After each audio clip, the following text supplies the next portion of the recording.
A história começa na época da Segunda Guerra Mundial, mais precisamente em 1939, e os dois personagens centrais aqui são o cientista Dr. Ludwig Maxis e Dr. Edward Richthofen. O Dr. Maxis fundou na época o grupo 935, que tinha como intuito atuar como um grupo de pesquisa e desenvolvimento para ajudar os alemães na guerra, certo? O Dr. Richthofen foi eleito seu assistente sênior, e a ideia inicial era utilizar o misterioso e recém-descoberto elemento 115 para melhorar as condições humanas dos soldados, alemães. No entanto, eles não possuíam o elemento 115 o suficiente para fazer isso, então eles se focaram em criar novas e poderosas armas com o que eles possuíam desse elemento para ajudar o exército a vencer a guerra. Antes da gente continuar, eu acho importante eu falar brevemente aqui sobre o elemento 115, tá? Ele basicamente é encontrado em meteoros que caíram na Terra e é ele que dá vida ao zumbi, aos zumbis. Então, por isso que ele é tão importante e tão citado durante todos os jogos. Ele foi encontrado pela primeira vez numa espécie de pântano no Japão, chamado de Shinonuma, e que inclusive acabaria por ser o terceiro mapa de zombies do Road at War. Continuando aqui, não demorou muito pra eles descobrirem, o pessoal do grupo 935, que o elemento 115 era capaz de reviver células mortas e mexer também com o tempo e o espaço. Isso levou a experimentos com uma máquina batizada de MDT, que seria capaz de teletransportar a matéria.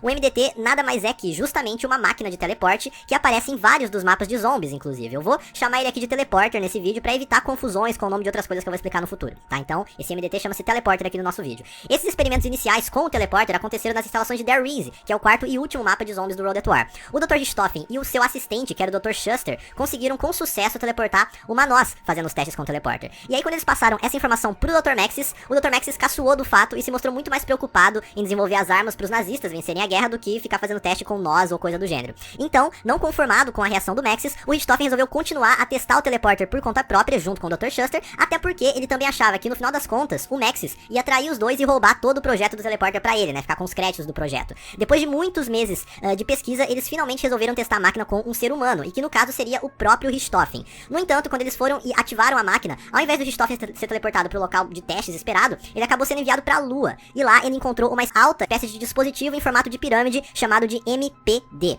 Uma vez que o Richthofen tocou nesse dispositivo em formato de pirâmide, ele começou a ouvir várias vozes e ficar um tanto quanto esquizofrênico. Isso também se devia à alta exposição ao elemento 115, que era muito poderoso, Logo, depois de ter tocado, no MPD e enfim, ter começado a ouvir essas vozes, ele acabou sendo teleportado de volta, porém, pra surpresa dele, ele não voltou pra There Is, que era onde ele tava inicialmente, e sim foi pra uma espécie de floresta, que futuramente a gente ia conhecer como Shangri-La, o terceiro mapa de DLC do Black Ops 1. Mais pra frente a gente vai falar melhor sobre ela. Por enquanto, o importante a se saber aqui é que lá, nessa floresta, o Richthofen permaneceu por 3 semanas e adquiriu muitos conhecimentos importantes e que vão ser citados mais tarde nesse vídeo, tá? Ele então finalmente retornou a There Is e, graças a essa viagem a Shangri-La, com completo conhecimento sobre D, que é a tal pirâmide, e ele pretendia agora utilizar essa pirâmide pra controlar os zumbis oriundos do elemento 115, Ou seja, nessa viagem pra Shangri-La ele aprendeu que a MPD era o que podia dar controle a ele dos zumbis. E era isso que ele almejava agora, ele queria poder, basicamente. Com isso, ele decidiu então, com a ajuda do Dr. Shuster e de outros cientistas do grupo 935, que presumivelmente também não gostavam muito do Maxis, passar 2 anos em um local chamado Eagle's Nest, transferindo secretamente equipamentos pra Lua pra montar uma base secreta lá, que se chamaria Griffin Station, e tinha como intuito estudar melhor a MPD, que era a tal pirâmide. Porém, nesse momento, graças também aos conhecimentos adquiridos na viagem a Shangri-La, como eu disse, o Richthofen já sabia que a MPD poderia deixá-lo no controle dos zumbis e que ela também funcionava como um portal dimensional para uma dimensão chamada Ether, que vem da mitologia grega e aqui no jogo, de uma forma bem simplificada, seria algo como uma dimensão superior separada do mundo real, para onde vão as almas das pessoas após a morte, tá? Entendam o Ether como isso por enquanto. Então, ele colocou um cientista chamado Dr. Groff a cargo da operação de pesquisas lá na Griffin Station, lá na Lua, e o Dr. Groff logo descobriu que, pra deixar, digamos que a pirâmide pronta pro Richthofen conseguir entrar nela e controlar os zumbis, apesar de que os cientistas não sabiam que esse era o real plano do Richthofen, mas enfim, ele descobriu que pra deixar a pirâmide pronta era necessário o sacrifício de várias almas, então, sem medir esforços, foi isso que eles começaram a fazer. Aliás, só pra efeito de curiosidade aqui, o tal Eagle's Nest que eu citei, que foi o local pra onde eles foram pra começar a transferir todos os equipamentos pra Lua, nada mais é que o mapa Der Eisendrache, que viria a ser o primeiro mapa de DLC do Black Ops 3, e a Griffin Station acabaria por ser o mapa Moon da última DLC do Black Ops 1. Mas só pra deixar claro, isso não significa que os mapas em si se passem nessa época e durante esses acontecimentos. Não mesmo. Tudo isso que eu tô citando pra vocês aconteceu muito antes de a gente chegar ao ponto de jogar os mapas, Tudo isso que eu tô contando pra vocês é uma história de background. Isso tudo ocorreu antes de qualquer mapa de zombies, tá? Logo mais vocês vão entender melhor isso. Durante então esses 2 anos, o Richthofen continuou sendo também o assistente do Maxis, que não sabia de nada em relação à base secreta na Lua e etc. Eles produziram durante esse tempo as chamadas Wonder Weapons pra ajudar os nazistas. O Maxis criou a Ray Gun, enquanto o Richthofen desenvolveu o Wonder Waffle DG2, que era uma arma tão poderosa que até o próprio Maxis tinha medo de produzi-la em massa, porém, ainda assim, ele prometeu ao Richthofen que isso seria realizado. Enquanto isso, os Estados Unidos já estavam sabendo sobre o tal elemento 115 e queriam entender melhor o quão poderoso ele era e se realmente ele seria uma grande vantagem pra Segunda Guerra. Então eles enviam um espião pra um local chamado Verrucht, que juntamente com a Darize, era um dos locais que o grupo 935 utilizava para suas pesquisas com o elemento 115. Em Verrucht, que foi o segundo mapa do Road at War, o grupo 935 realizava testes utilizando o elemento 115 em 3 soldados para tentar transformá-los em super soldados. Um deles era um japonês, o outro era um russo e o outro um mexicano. O teste deu certo com o japonês, que chamava-se Takeo Masaki, e com o russo, que chamava-se Nikolai Belinsky. Já o mexicano acabou morrendo e não suportando ao teste. Nesse meio tempo, o espião dos Estados Unidos chegava em Verrucht, né, que era onde estava ocorrendo esses testes com os super soldados, e segundo a teoria mais divulgada, esse espião chamava-se Peter McCain. Depois de um tempo ter se passado, os Estados Unidos não recebeu nenhum tipo de notícia do McCain, e isso fez eles pensarem que algo poderia ter acontecido, né, com esse espião deles. Logo, eles resolveram enviar uma equipe de soldados para tentar resgatar esse espião, esse McCain. Essa equipe era liderada pelo soldado Tank Dempsey, e ao chegar em Verrucht, eles foram logo capturados pelos nazistas e toda a equipe foi morta, com exceção justamente do Dempsey, que foi entregue ao grupo 935 para acabar sendo o substituto do mexicano que morreu nos testes para virar um super soldado, né? Acabou que o teste deu certo com o Dempsey e ele se juntou ao japonês e ao russo, que também haviam resistido a esse teste, como eu citei. Um detalhe que vale ressaltar é que os três, o Takeo, o Nikolai e o Dempsey, perdem a memória após passarem pelos testes. Então eles não se lembram de nada que havia acontecido antes disso, certo? Enquanto isso tudo estava acontecendo, o Dr. Richthofen é avisado que a MPD, a pirâmide, já estava completamente alimentada, entre aspas, né, com as almas que foram ali assassinadas e estava pronta para uso. Nesse mesmo período, o Richthofen também descobre que o Maxis não planejava cumprir a sua promessa de produzir em massa a Wonder Waffle DG2. E aí essa foi meio que a gota d'água pro Richthofen querer se livrar do Maxis de uma vez por todas, já que ele também acreditava que o Maxis tentaria roubar o seu projeto do teleporter e etc. Já tinha uma certa rixa, né, entre Richthofen e Maxis, e essa descoberta de que a Wonder Waffle não seria produzida em massa foi meio que o estopim de tudo pra eles. Então surge uma oportunidade perfeita pro Richthofen. O Maxis, ainda sem saber que o teleporter já havia sido, né, usado pelo Richthofen pra ir pra Lua e tudo mais, resolve retomar os testes com ele, né, com o teleporter, e utilizá-lo em um ser vivo. E ele escolhe Fluffy, o cachorro da sua filha chamada Samantha, outra personagem muito importante pra nossa história aqui. A mãe de Samantha, de identidade desconhecida, havia morrido, e isso fez o Maxis sempre manter ela muito por perto. Logo, ela frequentava com frequência os laboratórios do grupo 935. O Richthofen vê a vontade do Maxis de retomar os testes com o teleporter como a situação perfeita para ele se livrar de uma vez por todas dele, né, do Maxis, já que o teleporter da Darize, que seria o que o Maxis utilizaria com o cachorro, ainda não estava calibrado corretamente. Quando eles colocaram o cachorro da Samantha no teleporter, ele acabou sofrendo uma espécie de transformação e virou um Hellhound, que nada mais é que aquele cachorro demoníaco, né, que aparece em vários mapas de zombies em rounds especiais. Nesse mesmo momento, a Samantha, que estava procurando pelo Fluffy no laboratório, acabou por entrar na sala do experimento e viu no que o Fluffy havia se transformado. Como eu já expliquei, quase tudo isso aqui é baseado em áudios e notas, então não existem imagens do que realmente aconteceu, mas pelo que o áudio dá a entender, a Samantha, ao ver o Fluffy, correu em direção a ele, mesmo ele já estando com aquela aparência demoníaca, e o Maxis correu logo em seguida atrás dela para acalmar ela e impedir que o pior acontecesse, né? Nesse momento específico, o Richthofen sai então da sala e ativa o teleporter com o intuito de teleportar os três e fazer com que o Hellhound matasse tanto o Maxis quanto a Samantha, né? Esse era o plano do Richthofen para acabar com os dois, no caso, e a Samantha até mesmo. Só que o que aconteceu de verdade é que cada um foi teleportado pra um lugar diferente. A gente não sabe ao certo pra onde o Fluffy foi teleportado. O Dr. Maxis acredita-se que ele foi teleportado pros túneis do mapa Buried, que seria o terceiro mapa de DLC do Black Ops 2. E a Samantha, a gente tem certeza que foi teleportada pra tal Griffin Station, na Lua, onde era a base secreta do Richthofen. E lá, acidentalmente, ela acabou por entrar dentro da MPD, né? Que, como vocês devem se lembrar, já tava pronta, né? Haviam avisado o Richthofen que a MPD já tava pronta. E isso acabou dando pra Samantha o controle de todos os zumbis, além de levá-la pro tal Ether, que, como eu citei anteriormente, é uma dimensão separada do mundo real. Ou seja, o Richthofen acabou estragando o seu próprio plano ao tentar matar Maxis e a Samantha, já que ela acabou sendo teleportada pra Lua e acidentalmente entrou na MPD antes dele, né, antes do Richthofen.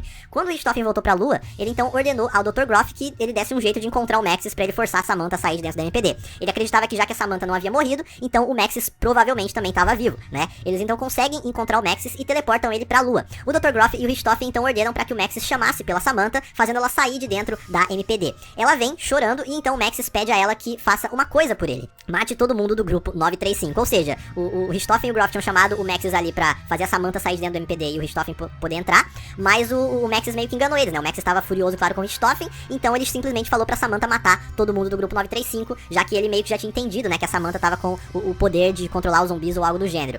E nesse momento, um barulho de tiro é ouvido e aí o Dr. Maxis morre, né? Ele recebe um tiro. Não se sabe ao certo quem atirou no Dr. Maxis ou até mesmo se ele se suicidou, né? Enfim, uma vez que o Maxis morreu, a sua alma foi transferida pra MPD, mas como ela já tava cheia de almas, né, ela já tava pronta, a alma do Maxis acabou indo pra uma outra dimensão, onde ele meio que existia dentro de uma tecnologia, ou seja, ele ainda conseguia se comunicar de alguma forma, e isso vai ser importante lá na frente, então guardem essa informação, certo? Enquanto isso, obviamente a Samantha tava furiosa, né, pelo que tinha acontecido com o Maxis ali na frente dela, e então ela liberou o ataque de zumbis em todos que estavam presentes na Griffin Station, né? A maioria morreu, mas o Richthofen conseguiu escapar de volta pra Darize, que também já tava infestada de zumbis. Lembrando que a Samantha continuou então no controle dos zumbis, né? O plano do Richthofen e do Groff não deu certo. E Lá em Darius, né, pra onde o Richthofen voltou, estavam os 3 super soldados, né, que haviam sido testados, né, em Verrucht. O Tank Dempsey, o Takeo Masaki e o Nikolai Belinsky. O Richthofen, então, convence os 3 a lhe seguir e obedecer suas ordens, porque, sabendo que a Samantha Kadikora tinha controle dos zumbis e estava no Wither, ele precisava fazer alguma coisa, né, ainda mais porque a Samantha tava zangada com ele, queria matar ele de qualquer forma e ia utilizar os zumbis pra isso. O plano do Richthofen consistia basicamente em utilizar um aparelho específico, chamado Golden Rod, e uma pedra chamada Focusing Stone, além, é claro, do elemento 115, pra trocar de corpo com a Samantha.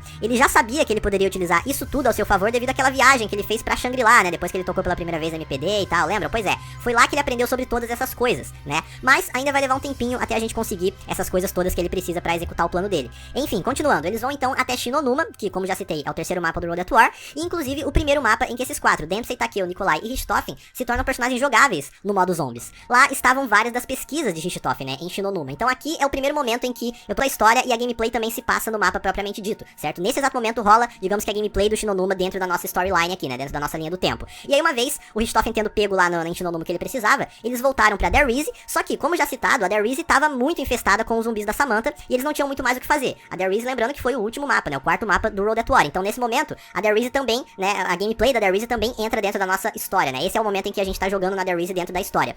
E aí, o que acontece, né, em Darius é que, sem querer, utilizando a Wonder Waffle DG2, eles meio que energizaram o teleporter da Darius, né, dando um tiro no teleporter, e como a DG2 era muito poderosa, isso meio que rompeu o espaço-tempo, fazendo eles serem teleportados pro futuro, mais precisamente pro final dos anos 60. O local onde eles apareceram foi num teatro abandonado na Alemanha, que a gente conhece como Kindertoten, um dos mapas de lançamento do Black Ops 1. Então aqui se encerra os acontecimentos do Road at War e a gente começa com os acontecimentos do Black Ops 1, certo? Então vocês podem ver que o Road at War meio que prepara todo o terreno da história, e ele termina com os 4 personagens sendo teleportados pro futuro devido a esse pequeno incidente que aconteceu com a DG2 e o teleporter, certo? Ok, aqui no Black Ops 1, o Richthofen continua com seu plano de substituir a Samantha, e logo ele descobre que esse teatro, né, que eles estavam, e inclusive era no futuro, né, como eu falei, era em 1960, era na verdade um outro local secreto de experimentos do grupo 935, mas isso não importa muito. A descoberta mais importante na Kino é que poderiam existir outros teleporters em alguns locais do mundo capazes de atuar como máquinas do tempo, assim como aconteceu lá na Darius, e era isso que os personagens colocaram como objetivo, era isso que eles buscavam. O local principal, vamos voltar a ser explorado, era um cosmódromo soviético, que a gente conhece como Ascension, o primeiro mapa de DLC do Black Ops 1. Só que, antes de a gente continuar com a história do Richthofen e o seu grupo, que iriam até Ascension, né, em busca do tal teleporter, outros fatos precisam ser explicados. Então, vamos voltar rapidinho pra época da Segunda Guerra Mundial. Como o Richthofen foi teleportado pro futuro, o Maxis havia desaparecido e vários outros cientistas do grupo 935 haviam morrido, o grupo em si estava praticamente acabado, né? Assim, tanto a União Soviética quanto os Estados Unidos conseguiram se apoderar de algumas das pesquisas do grupo 935 e formaram cada um seus próprios grupos de pesquisa em torno do elemento 115, certo? A gente aprenderia mais sobre o grupo soviético no mapa Ascension e mais sobre o grupo americano no mapa 5, né, que é um dos 2 mapas que já vem com Black Ops 1, o outro é Aquino, como vocês sabem, né. Vale ressaltar que tanto Ascension quanto 5 se passam ao mesmo tempo na lógica aqui da nossa história, né, então tenham isso em mente. De volta agora ao futuro, né, no caso, pro final dos anos 60, eu vou contar pra vocês a história de fundo do mapa Ascension, antes da gente entrar no que aconteceu no mapa de fato, certo? Em algum momento, antes do Richthofen e a sua trupe, né, chegarem ao mapa Ascension, 2 cientistas russos estavam trabalhando com a ajuda do elemento 115 em algo chamado Projeto Mercúrio, que nada mais era que um equipamento que a gente conhece como Gersh Device. Um dos cientistas chamava-se Yuri Zavoysky e o outro era o seu chefe, o Dr. Gersh, que em determinado momento ordenou que o Yuri parasse com o seu trabalho de pesquisa no Projeto Mercúrio e começasse a trabalhar em mandar macacos pro espaço, provavelmente devido, né, à corrida espacial que acontecia na época entre Estados Unidos e União Soviética. O Yuri obviamente não ficou feliz, né, com essa decisão de ter que parar de trabalhar no Projeto Mercúrio, mas ele teve que aceitar. Enquanto isso, no mapa 5, que se passa no Pentágono, lá nos Estados Unidos, os americanos, que, como eu disse, também se apoderaram de algumas pesquisas do grupo 935, faziam também os seus experimentos e criavam novas armas utilizando o elemento 115.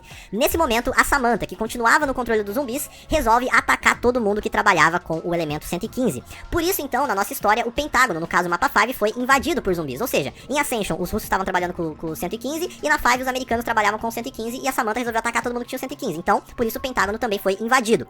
Vale ressaltar que lá no Pentágono, lá na 5, a gente não joga com os 4 classes personagens principais, o Richthofen, o Dempsey, o Takeo e o Nikolai, já que eles nunca chegaram aí no Pentágono. Na 5 a gente joga com alguns presidentes lá que não importam muito pra nossa história. E assim como na 5, os zumbis invadem também a Ascension, né, já que o Yuri e o Gersh também trabalhavam com o elemento 115 lá. Só que, lá, a Samantha toma controle do Yuri e força ele a terminar de trabalhar escondido no Projeto Mercúrio, dando assim vida ao equipamento chamado Gersh Device, que pra quem não conhece ou não se lembra, dentro dos mapas funciona como uma granada tática, que ao você jogar no chão, suga todos os zumbis em volta pra dentro dentro dele, né? O Ghost Device é um item utilizável dentro do modo zombies. O Yuri, então, ainda sob o controle da Samantha, utiliza o Ghost Device contra o próprio Ghost, e isso faz com que ele, semelhante ao que aconteceu com o Maxis lá no passado, acabe conseguindo apenas se comunicar através de tecnologia, via eletrônicos ou algo do gênero, né? Ou seja, o Ghost existia dentro da tecnologia, né? Ele tinha morrido como um ser humano, mas a alma dele ainda podia se comunicar através da tecnologia, ok?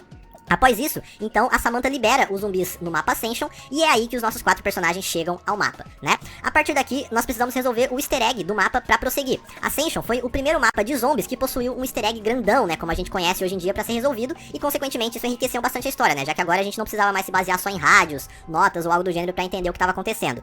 Durante o easter egg, a gente tem que ir ouvindo o Gersh, né? Que agora estava se comunicando através de tecnologia, pra ajudar ele e libertar ele, porque ele estava preso no Ether, tá? Só que ao completar o easter egg, apesar da gente libertar ele, ele não volta à sua forma física, ele acaba por se tornar uma espécie de bolinha amarela que representa a sua alma. É como se ele não tivesse um corpo humano pra utilizar, né? Enfim, os acontecimentos do easter egg acabam por também levar a uma sobrecarga do teleporter da Ascension, e isso faz os 4 personagens serem teleportados no tempo, novamente pro futuro, mais precisamente para o ano de 2011, em Call of the Dead, o segundo mapa de DLC de Black Ops 1, ok? Esse é um mapa que envolve o George Romero, que é aquele famoso diretor de cinema que fez vários filmes de zumbis, né? Acontece que a Call of the Dead, localizada na Sibéria, era mais um laboratório abandonado utilizado lá na Segunda Guerra Mundial pelo Grupo 935. E aí o Jorge Romero resolve visitar o local junto com vários atores para gravar um filme que envolveria toda essa intrigante história do Elemento 115. Porém, ao chegar lá, eles acabam também todos sendo zumbificados e sobram apenas 4 atores que são os personagens jogáveis no mapa. Já os 4 personagens que a gente tá acostumado, o Richthofen, o Dempsey, o Takeo e o Nikolai, como eu disse, também foram teleportados pro mapa, só que eles estão na verdade presos atrás de uma espécie de porta de cofre trancada, né? E aí durante o mapa, o Richthofen pede então pros 4 atores que eles obtenham um objeto chamado Golden Rod. E isso é feito durante todo o easter egg de Call of the Dead. A Golden Rod basicamente é o tal aparelho específico, né, que eu citei lá atrás, quando a Samantha ficou furiosa pela morte do Maxis, e o Richthofen precisava de um plano, né, pra trocar de corpo com ela, né, eu cheguei a falar pra vocês da Golden Rod. E resolvendo, então, o easter egg da Call of the Dead, a gente consegue entregar a Golden Rod pro Richthofen, e aí ele e os outros já podiam usar o teleporter de novo, que tava dentro dessa sala trancada, né, que eles estavam, que a gente não chega a ver durante o mapa, e aí eles podiam ir pro próximo destino, que era o mapa Shangri-La, o terceiro mapa de DLC do Black Ops 1. Como eu citei bem mais no começo do vídeo, o Richthofen já tinha passado por Shangri-La, né, e lá mesmo ele conseguiu diversos conhecimentos sobre coisas importantes dentro dessa nossa história, como a MPD, o controle dos zumbis, a própria Golden Rod, que a gente acabou de conseguir, e a Focus Stone, que era o objetivo da vez. Completando, então, o easter egg de Shangri-La, a gente acaba sendo recompensado no final dele com a Focus Stone, que também era necessária pro plano de Richthofen, né, como eu tinha citado pra vocês há um tempo atrás. Um fato interessante, inclusive aqui, uma curiosidade apenas, é que o altar sobre o qual fica a Focus Stone no final do easter egg tem o nome do Richthofen gravado nele. Isso aconteceu justamente por conta das 3 semanas que o Richthofen passou em Shangri-La lá atrás, né, porque o povo que vivia em Shangri-La, que era muito primitivo, idolatrava e tratava ele como um deus, né. Então é bacana, tem essa curiosidade, né, quando você joga o mapa, você vê o nome do Richthofen escrito no altar onde tá a Focus Stone. Tendo então pego a Focus Stone, o Richthofen agora só precisava voltar à Lua pra completar o seu plano, e é justamente pra lá que a gente vai no 4º mapa de DLC do Black Ops 1. Chegando na Lua, na Moon, nós finalmente podemos ver como que é a tal Griffin Station, né, já que a gente joga nela, e claro, a gente vê a pirâmide, né, a chamada MPD. O easter egg do mapa Moon, obviamente, gira em torno da gente completar o tal plano do Richthofen. Então, após fazer praticamente todos os passos do easter egg, o Richthofen consegue finalmente trocar de corpo com a Samantha e tomar posse dos zumbis. Basicamente, a alma do Richthofen vai pro corpo da Samantha e a alma da Samantha pro corpo do Richthofen. No entanto, nem tudo tava perdido ainda. Lembram que lá atrás, né, quando o Dr. Maxis mandou a Samantha matar todo mundo e acabou sendo assassinado, né, ou se suicidando, que seja, eu falei que agora ele tava meio que em outra dimensão e podia se comunicar através da tecnologia? Pois é, ele nesse momento então utilizou os computadores espalhados pela Moon pra entrar em contato com o Takeo, o Dempsey e o Nikolai, e agora a Samantha, né, que tava no corpo do Richthofen, pra fazer eles 3 atirar 3 mísseis extremamente poderosos em direção à Terra, numa tentativa meio que desesperada de acabar com a maioria dos zumbis que estavam lá e diminuir o poder do Richthofen, né, que agora controlava os zumbis. O easter egg do mapa acaba justamente com os 4 personagens conseguindo enviar os mísseis, e aí ficava a dúvida sobre o que aconteceria no futuro. A gente chega a ver os mísseis atingindo a Terra, mas não sabemos exatamente as consequências disso. Aqui então acaba toda a história contada no Black Ops 1, e tudo que vier daqui pra frente já envolve o Black Ops 2, ou seja, o B1 fecha com o Richthofen conseguindo completar o plano que ele havia arquitetado lá no final do Road at War, né, e o Richthofen estava agora no controle dos zumbis. A Samantha estava no corpo do Richthofen, o Richthofen no corpo da Samantha, e ela, juntamente com o Takeo, o Nikolai e o Dempsey, estavam lutando pra sobreviver na Lua, certo? E eles haviam conseguido enviar os mísseis pra Terra. Continuando então exatamente onde a gente parou no final da Moon, antes de a gente falar o que os 3 mísseis causaram, uma informação importante é que o Takeo, o Nikolai, o Dempsey e a Samantha, como eu disse, que estava no corpo do Richthofen, continuaram na Lua tentando sobreviver, mas acredita-se que eventualmente eles viriam a morrer, porque ninguém consegue ficar lutando pra sempre, né? Enfim, guardem essa informação porque ela vai ser importante mais pra frente. Voltando agora aos 3 mísseis, um deles cairia no antigo local de testes nucleares em Nevada, que a gente conhece como Nucktown. Esse local em específico estava sendo explorado e escavado pelos americanos, porque aparentava, né, possuir grandes quantidades do elemento 115. Só que o grupo de escavação mandado pra lá, né, aparentava ter se transformado em zumbis devido à exposição ao 115, então um grupo de agentes da CIA é mandado lá pra Nucktown, né, pra limpar toda a bagunça, e eles são justamente os personagens que a gente controla no mapa Nucktown Zombies de Black Ops 2. O interessante aqui é que todos esses fatos na Nucktown, na nossa história aqui, né, na história que eu tô contando pra vocês, acontecem em simultâneo com os fatos do mapa Moon, né, ou seja, Nucktown Zombies acontece em paralelo, acontece ao mesmo tempo que o mapa Moon, né, na nossa história. É por isso que quando a gente morre no final da Nucktown, tem aquele míssil gigante caindo no mapa, né, quando aparece o scoreboard. Esse míssil representa um dos 3 mísseis atirados lá da Moon, no final do Black Ops 1, em direção à Terra. Ou seja, enquanto a gente tá jogando a Nucktown, é como se a gente também estivesse jogando o mapa Moon e completando o easter egg por lá, né, isso é um fato bem interessante. E eu contei isso aqui tudo pra vocês só pra explicar como que o mapa Nucktown Zombies se encaixa dentro da história. Aliás, falando nisso, no Black Ops 2, a gente descobre que, infelizmente, esse plano do Dr. Max de atacar a Terra com os mísseis não deu muito certo. Na verdade, ele até piorou as coisas. Os zumbis ainda existiam em grande escala e os mísseis acabaram criando uma devastação maior do que a esperada na Terra, deixando tudo com um cenário bem pós-apocalíptico e um número bem baixo de sobreviventes também.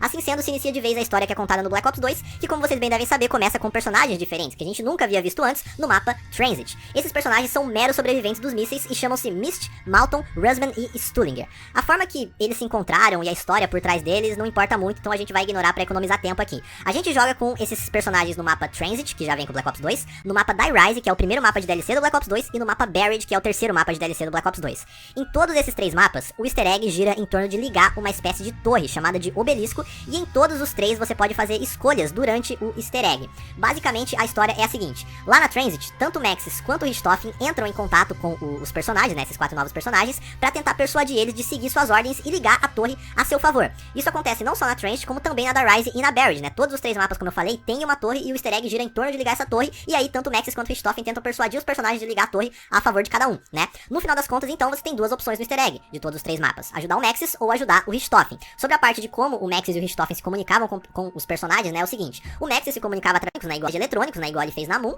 já o Richthofen só conseguia se comunicar com os humanos que por algum motivo comeram carne de zumbi. Como o mundo estava devastado, muitas pessoas não tinham outra alternativa e etc, elas precisavam se alimentar de carne de zumbi, e todo mundo que isso fizesse podia escutar o Richthofen, que comandava os zumbis, né? E dentro do grupo dos nossos 4 personagens, a gente tinha um que no passado havia comido carne de zumbi, que era o personagem Stullinger. Então ele é o único que ouve o Richthofen durante os mapas, né, durante Buried, Die Rise e Transit. Enfim, completando o easter egg da Transit, os 4 personagens se mostram aptos, né, a ajudar o Richthofen ou o Maxis, que seja, então eles são teleportados pelo Richthofen, presumivelmente, ao mapa Die Rise na China, né, na primeira DLC de Black Ops 2, como eu citei. Lá, novamente, o easter egg, então, gira em torno de ativar uma torre, e você novamente pode escolher seguir o lado do Maxis ou do Richthofen. Uma vez terminado, o grupo, então, consegue escapar de Die Rise e vaga pelo mundo em busca de respostas, até chegar no mapa conhecido como Buried, da terceira DLC de Black Ops 2, e que é o que tudo indica se passa na Angola, lá na África do Sul, mas isso não é 100% confirmado. Enfim, chegando lá, o Maxis tenta novamente persuadir o pessoal a ligar a torre a seu favor, enquanto o Richthofen faz o mesmo, só que apenas com o Stullinger, né, que é o único que pode ouvir ele dos 4, como eu já expliquei. E aí, você tem que fazer o easter egg do mapa. Se no final das contas você escolher fazer o caminho do Maxis, você vai acabar por descobrir que, na verdade, ele tava te usando esse tempo todo, desde lá da Transit, e ligar as 3 torres a favor dele faria com que ele conseguisse entrar no Ether e se tornasse o novo controlador dos zumbis e daquela dimensão. Isso tudo pra ele poder abrir um portal pra Agartha e salvar Samantha, que é a sua filha, né? Agartha, basicamente, seria um reino situado no centro da Terra e que nessa nossa história também fica em uma dimensão diferente da do mundo real. O jogo não explica por que ou como exatamente a Samantha foi parar em Agartha, né? Já que, até onde a gente sabia, a Samantha tava no corpo do Richthofen, lutando pra sobreviver lá na Lua, né, junto com o Takeo, o Dempsey e o Nikolai. Mas como eu citei mais cedo, a gente acredita que uma hora ou outra eles não iam suportar e acabar morrendo, né, já que os zumbis não paravam nunca de atacar eles, né, lembra que eu citei isso e falei pra vocês lembrarem disso porque seria importante? Então, aqui é o momento que é importante. Suponhando então que eles todos morreram, a Samantha, por já ter tido contato direto com o MPD, quando ela morreu, ela teria a sua alma aprisionada nesse tal reino de Agartha, e o Maxis de alguma forma sabia disso, por isso ele queria ir até lá pra salvar ela, então por isso ele precisava se tornar o controlador dos zumbis, e por isso também ele usou a gente pra ligar as 3 torres a favor dele. Agora, caso a gente escolha seguir o caminho do Richthofen, o portal pra Agartha é selado, condenando teoricamente a Samantha pra toda a eternidade e fazendo com que o Richthofen tenha total controle sobre a energia do Ether. O Maxis então ia deixar de existir e o corpo do Stullinger ia ser utilizado pelo Richthofen pra ele comandar o mundo também na forma humana, né? Ou seja, em ambas as escolhas, a Terra estava condenada. O plano do Maxis era dominar, né, os zumbis e etc, e ser o novo controlador para poder libertar a filha dele de Agartha, mas ainda assim ele ia ter o controle dos zumbis. E o plano do Richthofen era continuar tendo o controle dos zumbis para fazer da Terra o seu playground, né, como eles mesmos falam durante o easter egg. Então, analisando, qualquer uma das escolhas que você fizer aqui terminam com o fim da Terra e dos seres humanos mais cedo ou mais tarde. E aí, obviamente, você deve estar se perguntando, e quanto aos outros mapas de DLC do Black Ops 2 e todos os mapas do Black Ops 3? Como que eles existem se a Terra acaba acaba com ambos os finais do mapa Buried? É uma história separada? Não, não é uma história separada. O que acontece aqui é que, após o final da Buried, a gente vai pela primeira vez começar a trabalhar com, digamos que, mais de uma timeline, mais de uma linha do tempo, e as coisas vão começar a ficar verdadeiramente mais confusas e complexas. Quem jogou os mapas de DLC do Black Ops 2 deve ter percebido que até agora nem Mob of the Dead, da segunda DLC, e nem Origins, da quarta DLC, foram citadas. A Mob of the Dead a gente vai deixar pra comentar só lá no final do vídeo, porque ela realmente é um dos maiores mistérios de todos os zombies em termos de história até hoje. Então a gente vai pular direto pra Origins, o quarto mapa de DLC do Black Ops 2. Como eu expliquei pra vocês, qualquer que seja o caminho escolhido no final da Buried culmina no fim da Terra e dos seres humanos, ou seja, não existia uma escolha com final feliz. A ideia do Maxis era salvar a Samantha de Agartha, certo? Como eu já expliquei. No entanto, nesse meio tempo em que o Richthofen e o Maxis batalhavam pelas torres, ao que tudo indica, a Samantha não ficou parada lá em Agartha à espera de ser salva. Vendo que as coisas poderiam não acabar bem, a Samantha, de alguma forma, deu um jeito de se teleportar pro passado, só que em um novo universo, em uma nova linha do tempo, uma nova timeline. Ela foi pra 1918, na época da Primeira Guerra Mundial, e justamente atrás do seu pai, o Maxis. É importante frisar que aqui a gente começa, então, finalmente a trabalhar com a ideia de multiversos dentro da história dos zombies, ou seja, da existência de vários universos, onde os acontecimentos são diferentes. Ou seja, a Samantha, ela não apenas voltou pro passado, ela voltou pro passado de um outro universo, de uma outra linha do tempo, onde os acontecimentos são diferentes da linha do tempo, ou do universo, né, originais, onde a gente estava trabalhando até agora. Até a Buried era tudo no mesmo universo, tudo na mesma linha do tempo, só teve a troca, né, do passado pro futuro, etc, mas era tudo no mesmo universo, tudo no mesmo mundo, digamos assim, certo? A partir de agora, a gente trabalha com mais de um universo. Tenham isso em mente, porque isso é muito importante para poder continuar entendendo a história, beleza? Continuando então nessa linha do tempo nova, alternativa, né, nesse universo alternativo que a Samantha se teleportou para, o grupo 935 já existia durante essa época da Primeira Guerra Mundial, e as versões do Maxis e do Richthofen desse universo lideravam uma pesquisa arqueológica no norte da França, porque acreditava-se que lá existia um novo, desconhecido e enigmático elemento que a gente já conhece como tal Elemento 115, certo? Ou seja, nessa linha do tempo, teoricamente o Elemento 115 seria descoberto muito antes do que o Elemento 115 foi descoberto na linha do tempo que a gente estava trabalhando até agora, né? Nessa linha do tempo, inclusive, também não demorou muito para os cientistas perceberem da capacidade, né, do Elemento 115 e que ele podia mexer com o espaço-tempo. O Dr. Richthofen, dessa linha do tempo, ajudou na criação dos robôs gigantes, que são justamente aqueles robôs enormes que a gente vê no mapa Origins, né?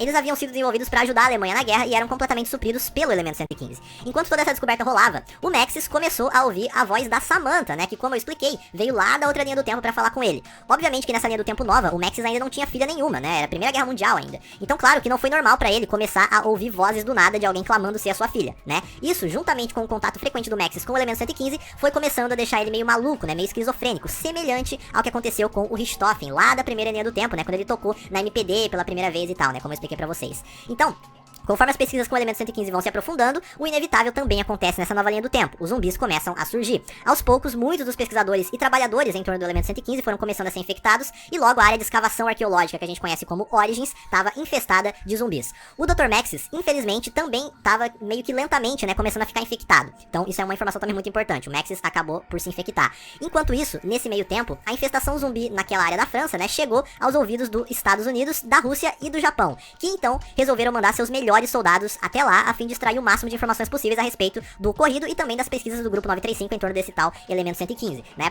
Os soldados que foram enviados, nada mais nada menos eram Tank Dempsey, Nikolai Belinsky e Takeo Masaki. Exatamente. Sempre lembrando que aqui a gente tá em um outro universo, aqui em uma outra linha do tempo, em uma segunda linha do tempo. Ou seja, essas são outras versões dos personagens que a gente conheceu lá na primeira linha do tempo, são as versões desse universo. As pessoas inclusive costumam chamar eles de personagens 2.0, né? Dempsey 2.0, Takeo 2.0, Nikolai 2.0 e até mesmo Richthofen 2.0. Enfim, todos os três vão até a área do mapa Origin, né, onde o mapa Origin se passa, para investigar o acontecido, e ao chegarem lá, eles encontram ninguém menos que o Richthofen, cortando o cérebro do Dr. Maxis fora. Isso mesmo que você ouviu. Essa cena toda, inclusive, dos personagens chegando no mapa Origins e encontrando o Richthofen, pode ser vista na intro do mapa, como vocês estão acompanhando de fundo aí, né? Eles encontram o Richthofen dentro de um bunker cortando o cérebro do Maxis. O Richthofen resolveu tirar o cérebro do Maxis porque, como eu já citei, ele já estava no processo de transformação para um zumbi, ou seja, não tinha muito mais o que fazer, era só esperar ele se tornar um zumbi. Então o Richthofen teve a ideia de preservar o cérebro do Maxis enquanto ainda dava tempo, e isso acabaria sendo de grande ajuda durante todo o mapa Origins, posteriormente. Um fato interessante, que talvez muitos já tenham percebido, é que nessa nova linha do tempo, o Maxis e o Richthofen eram amigos, na verdade, né? Diferentemente da primeira linha do tempo, em que eles acabaram por se tornar meio que inimigos, né? Desde muito cedo da nossa história. Enfim, estando os quatro ali reunidos, né? Os nossos personagens 2.0, começa a gameplay do mapa. O Richthofen meio que convence os três ali, né? O Taki, o Dempsey e o Nikolai, a fazer o que tinha que ser feito pra acabar com a infestação zumbi, e a gente começa a jogar com os quatro a partir dali. A partir desse momento, todos eles começam também a ouvir a Samantha, que durante todo o mapa guia os personagens a conseguir salvá-la de Agartha. Então todo o easter egg do mapa gira em torno disso, né? De salvar a Samantha de Agartha. E logo, um drone drone é montado, né, durante o mapa, e nele é colocado o cérebro do Dr. Maxis, né, que o Richthofen tinha preservado, entre aspas. Esse drone no jogo é chamado de Vant Maxis e permitia que o Maxis conseguisse se comunicar de alguma forma e interagir com o mundo novamente, né, já que o cérebro dele estava nesse drone. Com a ajuda então desse drone, os 4 personagens finalmente conseguem, no final do easter egg, abrir um portal pra Agartha. O Vant Maxis então entra no portal e consegue com sucesso resgatar a Samantha de lá. Isso feito, a gente completa o easter egg do último mapa de DLC do Black Ops 2 e nos é revelada uma cutscene que deixou todo mundo extremamente confuso na época. Eu vou rodar a cutscene agora pra vocês, legendada, e depois eu explico o que houve. As the gates to Agartha opened, the 4 heroes were rewarded with riches beyond imagination. From that day forward, they knew that Samantha would keep them safe. Forever.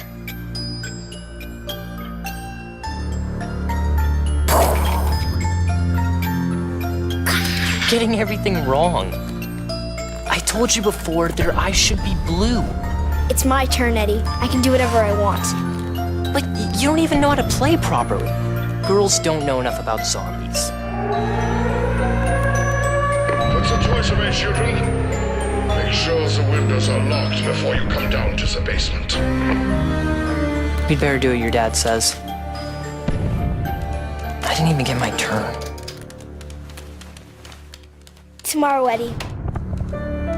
You get to make the rules. I promise. Come on, Fluffy. I wish the heroes in our stories were real, Sam. I know what you mean. But we will make everything okay. My dad says he has a plan. Bom, se imaginem lá em 2013 completando esse easter egg e assistindo essa cutscene. A ideia inicial que ela passa é que basicamente tudo que eu expliquei pra vocês até agora nesse vídeo não passava de uma brincadeira de criança, de uma história criada por aquelas 2 crianças que a gente viu na cutscene. Mas, conforme a cutscene vai rolando, a gente percebe que não é bem isso. Bom, o local onde essa cutscene se passa tem sido chamado de A Casa, e ela se passa em um universo separado dos 2 universos que a gente já trabalhou até agora. Nessa cutscene, a gente pode ver a Samantha brincando com um garoto chamado Ed, provavelmente a abreviação de Edward, né, que é o primeiro nome do Richthofen, e logo eles são interrompidos por um alarme, que é seguido da voz do Dr. Maxis daquele universo. Ele manda as 2 crianças irem pro porão e a Samantha diz que o seu pai, né, o Maxis, possui um plano pra fazer as coisas ficarem bem. Como eu citei, tudo isso teoricamente acontece em um universo diferente e por enquanto ainda existem muitos mistérios em torno desse universo e dessa cutscene em si. Mas relaxa, a gente vai voltar a falar um pouco dela mais tarde, certo? Bom, a partir daqui nós vamos começar a entrar na parte de Black Ops 3 da história, né? Então a gente encerra tudo que aconteceu no Black Ops 2, basicamente, né? Então todos os mapas de Black Ops 2 giraram em torno de você fazer a decisão entre Maxis e Richthofen, você descobre que no final das contas não importava a decisão, porque a Terra ia se ferrar de qualquer forma, e aí a Samantha, ao meio tempo que isso tudo estava acontecendo, acabou trocando de universo, trocando de linha do tempo, iniciando uma nova linha do tempo, que se inicia na Origins propriamente dita, né? E lá a gente consegue salvar a Samantha de Agartha e vem essa cutscene misteriosa, né? Esse é um resumão do que aconteceu no Black Ops 2, que eu expliquei tudo pra vocês agora. Bom, vamos então entrar no Black Ops 3. Com isso, né, com a chegada do Black Ops 3, novos conceitos precisam ser explicados, tá? Algumas das coisas que eu vou explicar daqui pra frente ainda são vistas como teorias, então sim, podem haver algumas informações que vão se alterar após o lançamento da 4ª e possivelmente, né, a última DLC do Black Ops 3. Eu vou também evitar entrar em muitos detalhes de me aprofundar demais nas informações, já que muita coisa pode se alterar ao final dessa última DLC, certo? Ou seja, essa parte do Black Ops 3 do vídeo vai ser a mais rasa, talvez, né? Então vamos lá. A primeira coisa que precisa ser explicada é quem são os Guardiões e quem são os Apóticons, que começam a aparecer com frequência a partir do Black Ops 3. Eu vou brevemente introduzir eles aqui pra vocês antes de a gente começar a falar dos mapas do BO3 em si, certo? De uma forma bem resumida, os Guardiões são seres que têm como objetivo proteger os universos e manter a ordem neles, ok? Eles são seres ancestrais e foram inclusive eles quem criaram a MPD, né? Que é aquela pirâmide que tava lá na Lua, na linha do tempo original e tal, né? Que a Samantha ficou presa e etc. A MPD foi criada por eles pra servir como uma maneira mais fácil de transitar entre todos os universos existentes, né? No entanto, com o passar do tempo, de alguma forma, alguns desses guardiões começaram a ser corrompidos e tornaram-se, digamos que, do mal. Esses guardiões corrompidos são chamados de Apóticons, e eles tinham o desejo de acabar com simplesmente tudo que existia, toda a vida, todos os universos, né? Em determinado momento da história, uma guerra entre os guardiões e os Apóticons aconteceu, e ela terminou com a vitória dos guardiões, que baniram e selaram os Apóticons pra sempre no Ether. Apenas o líder dos Apóticons, que é um ser conhecido como Mal Ancestral, foi selado em um local diferente, e esse local foi no próprio planeta Terra, abaixo de Morgue City, a cidade onde se passa o mapa Shadows of Evil. Esse ser, o Mal Ancestral, foi selado na área conhecida como Fenda Abissal, que é o local onde a gente faz o Pack-a-Punch no mapa. A pedra que recebe a nossa arma pro Pack-a-Punch é onde o tal Mal Ancestral tá selado. Dizem até que o tentáculo, né, que entrega a arma pra gente depois do Pack-a-Punch é dele.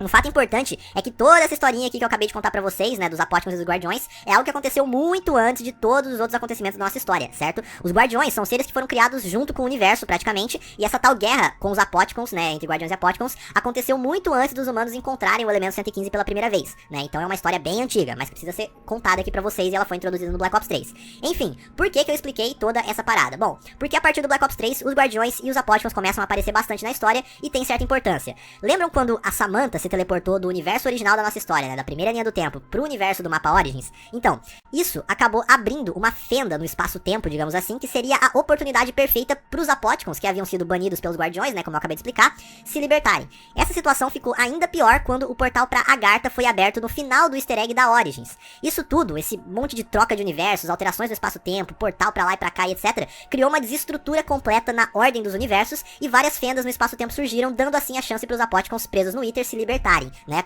Assim sendo, o Dr. Maxis, que teoricamente estava na tal casa misteriosa do final da Origins, foi contactado por um cara misterioso intitulado de M, que no futuro a gente descobriria ser o Dr. Monte, né? Aquele mesmo da máquina de chicletes e tal que a gente tem no Black Ops 3. Teoricamente, o Dr. Monte precisava da ajuda do Maxis para colocar em prática um super plano e devolver a ordem ao universo, além de acabar de uma vez por toda com a infestação zumbi. Preocupado principalmente com a segurança da Samantha, o Maxis então aceita e resolve colaborar com o Dr. Monte. E o primeiro passo para esse plano funcionar era capturar a alma das 4 pessoas que iniciaram todo o problema. No caso, o Richthofen, o Dempsey, o Takeo e o Nikolai. Mas precisavam ser as almas de versões específicas de cada um desses personagens, ou seja, de universos específicos. Para capturar essas almas, era necessário a gente obter um item chamado de Chave da Conjuração, considerado o item mais importante e mais poderoso de todos os universos. Esse item se encontrava em Morgue City, a cidade do qual o Mal Ancestral, líder dos Apóticons, estava selado, como eu já expliquei. E é aí que começa a aventura, a gameplay do mapa Shadows of Evil. A história dos 4 personagens desse mapa não importa muito pra gente agora, né? Porque a gente não joga com os 4 personagens clássicos em Shadows of Evil, a gente joga com 4 personagens completamente novos, né? O que a gente tem que saber é que durante o easter egg desse mapa, os personagens do Shadows of Evil são meio que usados pelo atual líder dos Apóticons, o Shadowman. A ideia do Shadowman era manipular esses 4 personagens a realizarem um ritual supremo de libertação do mal ancestral, né? Apesar desse plano começar a ser executado, algumas coisas acontecem e os personagens percebem que eles estavam sendo enganados e começam a lutar contra o Shadowman. Então, durante o easter egg do mapa Shadows of Evil, eles conseguem aprisionar a alma do Shadowman dentro da chave de conjuração, que é então entregue aos Guardiões, como a gente pode ver na cutscene final. Um detalhe que muita gente às vezes deixa passar ou entende de forma errada é que tecnicamente, o Shadowman não tá dentro da chave de conjuração. A alma do Shadowman é aprisionada dentro da chave de conjuração durante o easter egg. E depois, o Shadowman meio que se transforma numa minhoca gigantesca, né? Que a gente destrói durante o easter egg. Então, muita gente acredita que a alma do Shadowman tá presa dentro da chave de conjuração, mas eu acho, pelo menos, que ela não tá, né? Isso são teorias, né? Tem gente que acha que tá, tem gente que acha que não tá. Eu acho que não tá presa dentro da chave de conjuração. Então, no final do easter egg da Shadows of Evil, a chave de conjuração tá, tecnicamente, sem nenhuma alma lá dentro, certo? E aí, a gente pode ver também na cutscene final do easter egg, né? Do Shadows of Evil, o Edward Richthofen 2.0 aparecendo do nada e roubando a chave de conjuração das mãos do Guardião, né, que tava segurando ela ali, e ele vai embora, dizendo que não tinha tempo pra explicar nada. Bom, como eu tinha explicado agora há pouco, o Maxis precisava dessa chave de conjuração, né, pra colocar em prática o plano que o Dr. Monte apresentou pra ele. Então, ele entrou em contato com o Richthofen 2.0 pra que o mesmo pegasse a chave de conjuração e começasse a aventura em busca das 4 almas necessárias pra, teoricamente, consertar o universo. Por isso, então, que o Richthofen roubou a chave de conjuração na cutscene final do Shadows of Evil. Após isso, começam os acontecimentos dos mapas de DLC do Black Ops 3, onde as versões 2.0 do Richthofen, do Dempsey, do Takeo e do Nikolai, ou seja, as mesmas versões do mapa Origins, né, começam a ir atrás de capturar suas versões específicas de outros universos. A primeira alma teoricamente capturada é a do Richthofen na cutscene inicial do mapa The Giant. Depois, em The Arzendraha, a gente captura a alma do Dempsey, né, The Arzendraha, que é o mapa da primeira DLC. O The Giant, lembrando, né, ele veio pra quem comprou o Season Pass, certo? Em Zetsubo no Shima, que é o segundo mapa de DLC, a gente captura a alma do Takeo, e em Gorod Grove, o terceiro mapa de DLC, a alma do Nikolai. Em Gorod Grove, aliás, o Dr. Monte conversa e se apresenta pela primeira vez aos nossos 4 personagens principais, porque até então, ele nunca tinha entrado em contato com esses 4 personagens, né? O Richthofen tava meio que seguindo as ordens, entre aspas, do Maxis, né? O Maxis que tava conversando com o Richthofen e falando o que tinha que ser feito, as almas que tinham que ser capturadas. O mais intrigante de tudo é que, após o término do easter egg, o Dr. Monte entra em contato com o Dempsey, com o Takeo e com o Nikolai, meio que tentando colocá-los contra o Richthofen. Ele diz que tá chegando a hora de todos irem até a casa, né? Que no caso seria a casa da cutscene da Origins, e que o Richthofen é extremamente importante para que o tal plano de salvar o universo, os universos, né, seja concretizado. Eu vou rodar essa tal fala do Dr. Monte agora, e depois eu vou explicar como que ficou a situação, então, após todos esses acontecimentos, né, até a DLC 3 do Black Ops 3. Certo. Nikolai, Dempsey, Takeo. Estou falando só com vocês agora. O Richthofen, ele não pode me ouvir. Deve estar aprontando uma das suas agora mesmo. Nada de novo nisso. E a boa notícia é, vocês estão quase lá. Logo chegará a hora de vir até a casa. Mas este plano enorme, depende muito mesmo do Richthofen. Antes de encontrar com vocês, ele passou anos viajando, procurando as versões certas de vocês. Os que tinham o que era preciso para acabar com as outras dimensões erradas. Acho que vocês já devem saber do que se trata. O negócio é que ele acabou se tornando uma espécie de fardo. Ele está por aqui há eras. Mas não contem pra ele. Enfim, tudo vai fazer sentido quando chegarem aqui. Vocês vão ver. Sério, vai dar tudo certo. Ah, merda. Esqueci totalmente de me apresentar. Eu sou o Dr. Monte. Olá. É um prazer vê-los. Bom, como vocês puderam ver, dá mesmo a impressão que o Dr. Monte tenta fazer a cabeça dos três contra o Richthofen. Resumindo, a situação é a seguinte: a gente ainda não sabe o que exatamente é o tal plano do Maxis e do Monte, mas as almas necessárias para a realização desse plano já foram capturadas.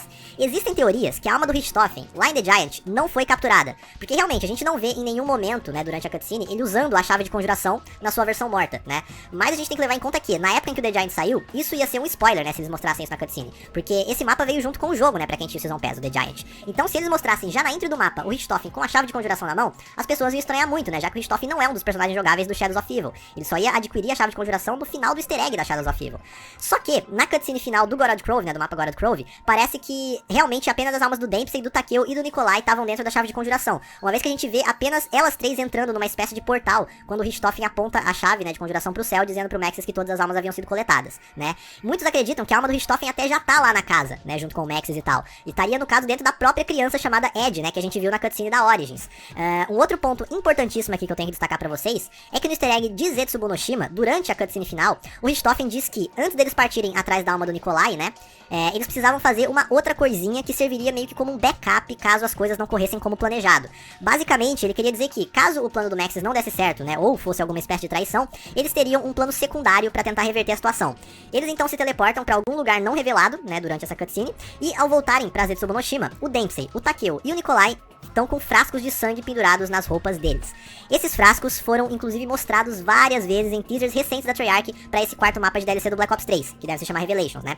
Anteriormente a esse acontecimento na Zetsubo no Shima, apenas o Richthofen, e já desde o mapa Origins no Black Ops 2, possuía frascos de sangue pendurados na sua roupa, né? Na época, as pessoas descobriram que esses frascos do Richthofen muito provavelmente continham sangue de dois personagens do mapa Mob of the Dead, já que nos frascos tinha o número da cela desses dois personagens, né, da Mob. Então, nunca se soube ao certo pra que serviam esses dois frascos, né, do Richthofen, e após o Dempsey, o Takeo e o Nikolai terem adquirido seus próprios frascos no final de Zetsubo no Shima, o mistério aumentou ainda mais em torno da utilidade deles, né, desses frascos. Eles certamente têm ligação com o tal plano backup do Richthofen, só que ninguém sabe ao certo como, mas não há dúvidas que esses frascos vão ser muito importantes para a última DLC do Black Ops 3. Aliás, aproveitando que eu já citei a Mob of the Dead, como eu tinha dito lá atrás, eu ia deixar pra comentar sobre ela no final do vídeo. Pois é, a Mob, quando saiu, parecia ser um spin-off, né, parecia não ter relação com a história dos zombies, mas com o passar do tempo a gente descobriu que sim, ela tem.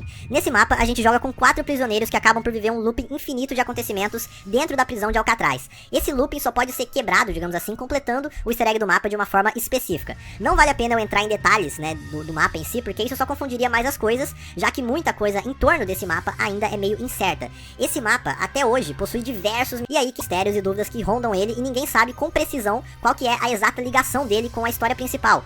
Por que ele é ligado com a história principal? Como eu disse, eu não quero entrar em detalhes a respeito desse mapa porque realmente não vale tanto a pena ainda. Provavelmente, na quarta DLC, a gente vai entender exatamente o papel dele dentro de toda a história, e aí, quem sabe, eu volte a falar dele em um futuro vídeo da história dos zombies, né? Um futuro vídeo final da história. Mas tenham em mente, a Mob of the Dead é muito importante. O Richthofen possui frascos de sangue de 2 personagens da Mob of the Dead, e na Zetsubo no Shima, os outros 3 personagens também adquirem frascos de sangue, e aí a gente não sabe de quem esses frascos de sangue pertencem, mas esses frascos vão ser importantes pra última DLC, certo? Resumindo, pra essa quarta e última DLC ficam as principais dúvidas pra serem respondidas. Qual que é a finalidade do plano do Maxis e do Dr. Monte. Eles dois são realmente confiáveis? Será que o Monte, de repente, não tá enganando o Maxis? Ou será que o Maxis tá junto com o Monte enganando todo mundo? Qual que é o tal plano secundário do Richthofen? E o Richthofen realmente é do bem nessa nova timeline, né? Esse do Richthofen 2.0? O que a casa significa, né? A casa da Origins? O que vai acontecer, inclusive, com os personagens 2.0 nesse quarto mapa? Enfim, a gente vai ter que esperar pra ver. Essas são apenas algumas das várias perguntas que ficam pro último mapa. Muitos acreditam que o quarto mapa vai se passar na tal casa misteriosa. Mas um local chamado Infinito também é citado várias vezes, e eu particularmente acredito que o mapa vai se passar nesse tal local, nesse tal Infinito, do qual a gente ainda não sabe onde é ou como é.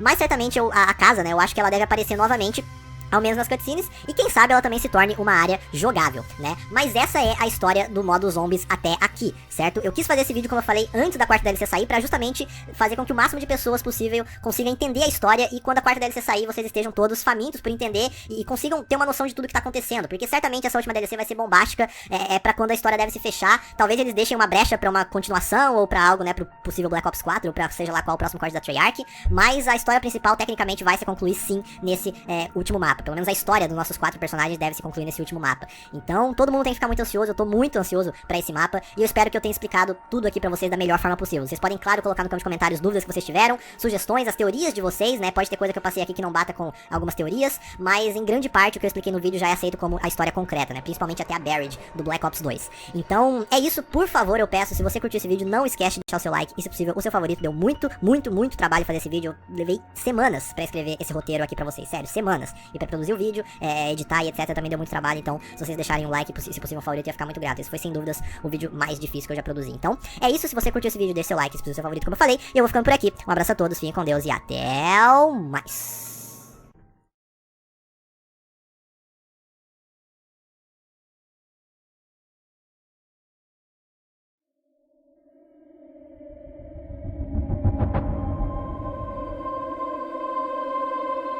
Unimaginable evil manifests all around us.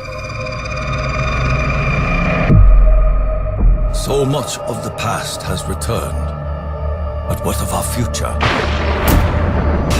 We put our fates in the hands of a madman. Truly, we have reaped what we have sown.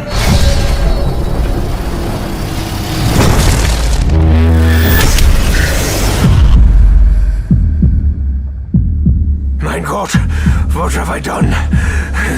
Stop it, Edward. Breathe. Marxist! We'll fight side by side, back to back, even if it's for the last time.